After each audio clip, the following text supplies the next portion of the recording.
Bonjour à tous, voici l'heure pour nous de te conter notre troisième semaine d'aventure. Elle s'est déroulée depuis Regnéville-sur-Mer jusqu'au Pontorson, juste à la frontière de chez nos amis les Bretons. Après que nous nous soyons galérés gentiment avec notre problème de fuite au plafond, nous avons décidé de laisser du temps à la pluie pour nous confirmer si le toit était bien réparé ou pas. En attendant, nous sommes allés visiter le château de Regnéville-sur-Mer, ainsi que ses fours à chaux. Ces fours ont été construits à la moitié du XIXe siècle dans le but de produire de la chaux pour améliorer les qualités des sols agricoles et assumer un rendement meilleur à hauteur de 25%. Elle réduit notamment l'acidité des sols. Pour faire court, nous y avons appris la manière dont étaient utilisés ces fours, ainsi que le cycle de la chaux passant du calcaire à la chaux vive, puis éteinte en étant hydratée. Ces fours n'ont servi qu'une trentaine d'années puisque le chalage des terres s'est fait malheureusement de plus en plus rare alors que c'était bénéfique pour la terre, à usage modéré. Vous l'aurez compris, nous nous sommes couchés beaucoup moins bêtes après la visite de ce musée. Nous sommes passés ensuite par la commune de Bréal et de Bréville-sur-Mer. Nous avons eu la surprise de retrouver à notre retour de promenade notre petit démon caché sur l'étagère de notre fourgon.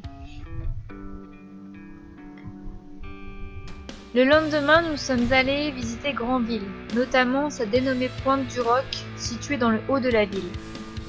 Il ne faisait vraiment pas beau, mais ça ne retirait rien au caractère exceptionnel des images que nous offrait la cité. Époustouflant, ressourçant.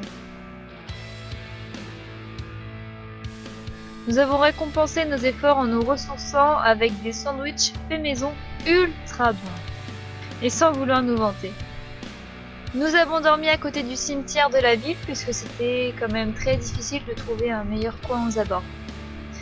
Bon, rien d'enviable, hein, mais pour une nuit c'était franchement très correct. Je vous précise ça maintenant parce que nos petites mémoires de voyageurs étaient trop occupées pour avoir pensé à prendre une photo du spot ce jour-là.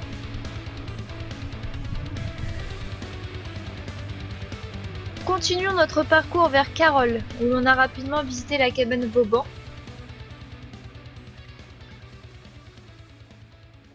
Là en fait on est dans la cabane Vauban. C'est plus grand que chez nous. Ah oui. Putain, j'avoue. Putain. Et on a moitié. Ouais, ça fait 4 fois chez nous. Ouais, je sais pas, ça fait une bonne chambre quand même. Puis Avranches, où nous avons perdu un petit peu notre temps en attendant des colis que nous devions recevoir. On vous passe la compétence du transporteur, mais sachez qu'il est parfois difficile de pouvoir acheter via internet en tant que nomade. Nous avons d'ailleurs expliqué nos difficultés sur la précédente vidéo, alors n'hésite pas à aller la voir si ça t'intéresse. Le lendemain, on a pu se réveiller d'une agréable manière. Ce matin, petit réveil auprès des moutons. La journée avait commencé par pas mal de pluie, pour finir par un beau soleil qui nous a permis de visiter la baie du Mont-Saint-Michel, de danser en l'occasion de la vidéo sur le Vasp et de dîner face à Michel. Nous nous sommes régalés de cette journée. Enfin, terminons la semaine, oui ceci n'était qu'une semaine, près de Pontorson où nous avons ramassé les débris de verre sur notre spot puisqu'il n'avait rien à faire par terre.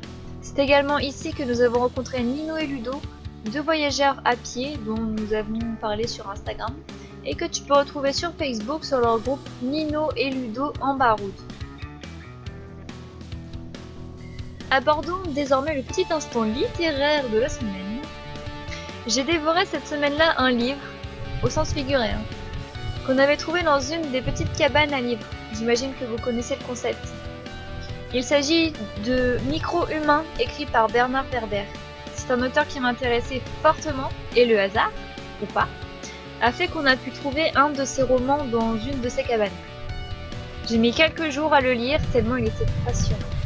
Du coup, certaine que j'appréciais le style de l'auteur, je me suis mise en tête de trouver ses autres livres et de les lire dans l'ordre, parce que c'est mieux.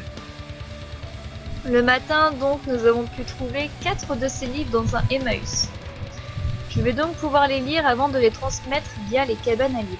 Il était important pour moi de les acheter d'occasion et, en plus, de pouvoir les transmettre par la suite gratuitement sans avoir trop dépensé dedans. Et toi, est-ce que tu lis? Et si oui, quoi? Et pour finir, je te laisse découvrir la rubrique Un jour, un spot.